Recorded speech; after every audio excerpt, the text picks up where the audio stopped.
Television that you as a member make possible. WVIZ Cleveland, Akron.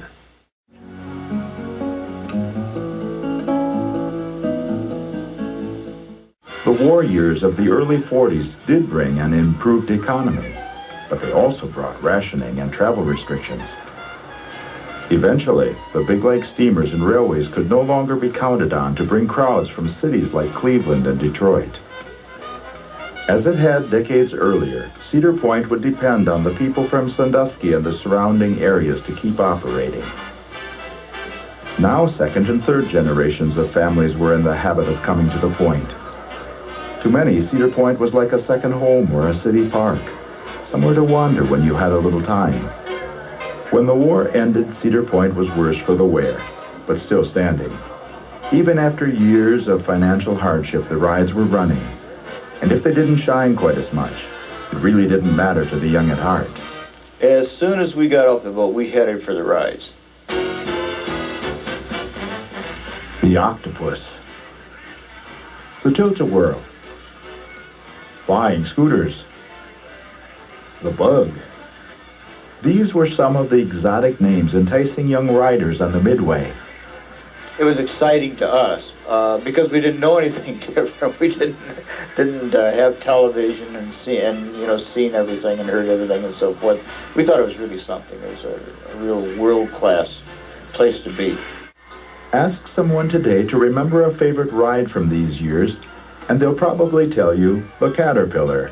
It just went around in a circle with cars that had a canvas cover over it. So as soon as it got going, then the cover came over it, and it looked like a big caterpillar that went around and over hills and so forth, except that when the cover came, then it was dark. And so that was fairly scary. You were going up and down and around and in the dark. And the girls would always scream and so forth. And so we considered that a pretty exciting ride. By the 1950s, it was hard to find much evidence of Cedar Point's glory years. The Cyclone roller coaster was gone, leaving Cedar Point without any coaster at all. The lake pier, once busy with passenger steamships, was now simply Fisherman's Wharf. Even the resort's centerpiece, the Hotel Breakers, had seen better days. Cedar Point found it hard to compete in the age of color television and superhighway vacations. But in the midst of adversity, there were small steps towards survival. In 1952, a new 10-ride Kiddieland was added to the Midway. And in 1955, a new game called Fascination debuted. A mixture of bingo and tic-tac-toe. The game could be, well, fascinating.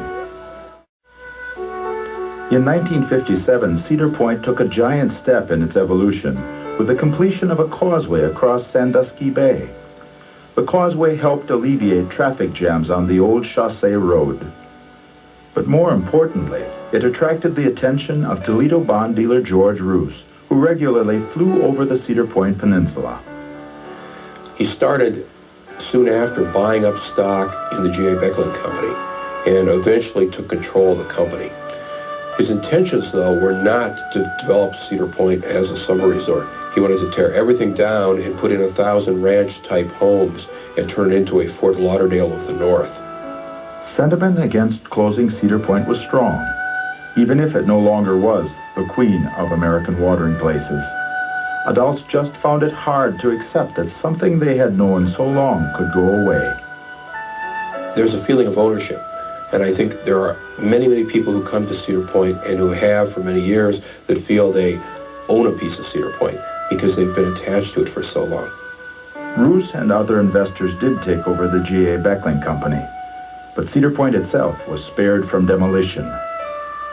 The decision was made to turn the facility into a modern amusement park, a Disneyland of the Midwest. This rare film contains some of the last images of old Cedar Point. Tired and worn from years of use, it would end its life empty in the cold of winter. The new Cedar Point would experience a much different fate.